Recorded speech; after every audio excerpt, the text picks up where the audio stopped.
बच्चों, आज का टॉपिक है बाइनरी सर्च ट्री। देखिए, अभी तक आपने बाइनरी ट्री किया था।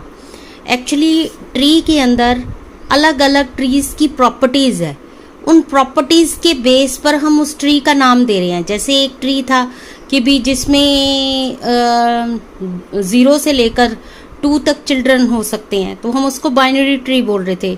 जिसके सिर्फ 2 चिल्ड्रन ही हो सकते हैं और लीफ नोड में यानी या तो नो चाइल्ड हो या फिर 2 चिल्ड्रन हो, उसको हम क्या बोलते हैं, कंप्लीट बाइनरी ट्री। इसी तरीके से हमारे पास नेक्स्ट ट्री है बाइनरी सर्च ट्री।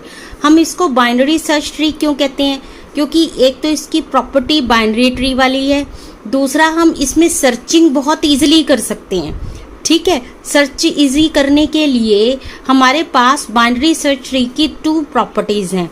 क्या ऐसी प्रॉपर्टीज हैं बाइनरी सर्च ट्री की जो इसमें सर्चिंग को इजी बनाता है, जिससे इसका नाम बाइनरी सर्च ट्री पड़ गया? वो देखिए पहले आप। Binary tree, T is said to be binary search tree. वो बाइनरी ट्री जिसको बाइनरी सर्च ट्री कहा जाता है, वो तब कहा जाता है अगर each node n of T, n होता है पेरेंट नोड, ठीक है, अगर ट्री की हर एक पेरेंट नोड के पास ये प्रॉपर्टीज हैं। क्या क्या प्रॉपर्टीज हैं? Number 1, the value of n is greater than, in order traversal के अंदर कैसे कहता है वो कि पहले लेफ्ट नोड करो, फिर रूट नोड करो, फिर राइट नोड करो। ठीक है, left node, parent node, right node. ठीक है, लेफ्ट नोड में हमारे पास ये है, that is the left sub tree. अब इसके अंदर एक और सब ट्री जो है वो कौन सा है? इस ट्री का, दिस वन। तो इस सब ट्री में भी इन ऑर्डर ट्रावर्सल होगा, that is left, parent, right. ठीक है, तो लेफ्ट में क्या था? 1, पेरेंट क्या है? 2, राइट में कुछ नहीं है। ठीक है, अब इससे अगला ट्री, सब ट्री ले लिया, लेफ्ट सब ट्री ही लेना है क्योंकि सबसे पहले हमने लेफ्ट सब ट्री को ही इन ऑर्डर ट्रावर्सल करना है। अब ये है लेफ्ट सब ट्री, इसका इन ऑर्डर ट्रावर्सल करना है। लेफ्ट इज 2 जो कि ऑलरेडी हमने कर लिया। ठीक है, फिर उसके बाद है इन, दैट इज 3, राइट में 4। ठीक है, अब ये लेफ्ट सब ट्री पूरा हो गया, एल पूरा हो गया, पेरेंट नोड ले लिया, दैट इज 5। अब राइट नोड, राइट नोड में हमारे पास 2 सब ट्री हैं। एक तो ये राइट सब ट्री है, ठीक है, फिर उसके बाद एक ये ट्री है, उसके बाद एक ये ट्री है। अब इसके अगर हम लेफ्ट में लें तो लेफ्ट में 6 है, 6 का भी एक अपना ट्री है, सब ट्री है, दैट इज 7। तो इसके लेफ्ट में कुछ नहीं है, पेरेंट नोड क्या है? 6, राइट में क्या है? 7। ठीक है, ये हो गया। अब हमने ये ले लिया, ठीक है, ये लिया, तो अब ये 6, 7 तो हो गया। ठीक है, अब parent node that is 8, right node is 9। ठीक है, अब 9 में भी एक सब ट्री है। ठीक है, इसके लेफ्ट में कुछ नहीं है, राइट में क्या है? 10।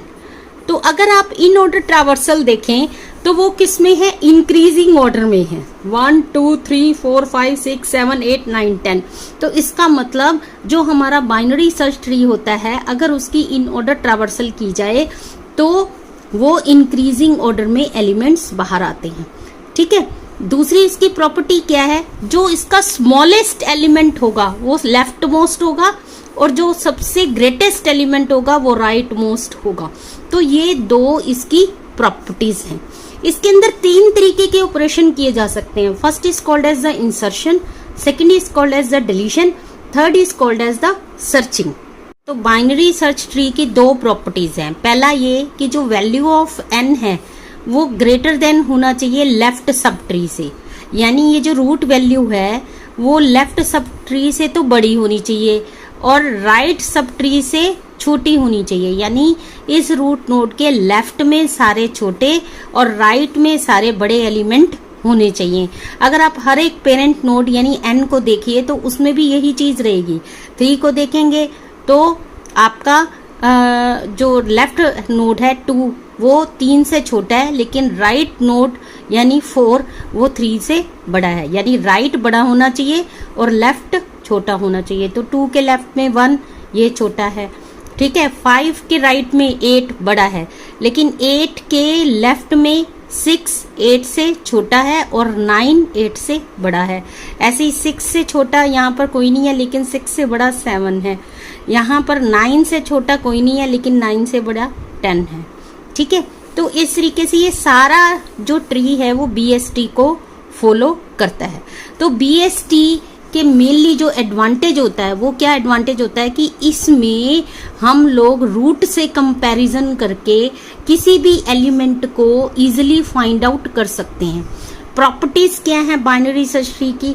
बाइनरी सर्च ट्री की 2 प्रॉपर्टीज हैं। पहला प्रॉपर्टी वो क्या कहता है कि अगर किसी बाइनरी सर्च ट्री का इन ऑर्डर ट्रावर्सल किया जाए, इन ऑर्डर ट्रावर्सल मतलब जो इसकी ट्रावर्सिंग है वो इन ऑर्डर की जाए। इन ऑर्डर ट्रावर्सिंग में क्या होता था, पहले लेफ्ट फिर रूट नोड फिर राइट, इस तरीके से हम ट्रावर्सल करते हैं।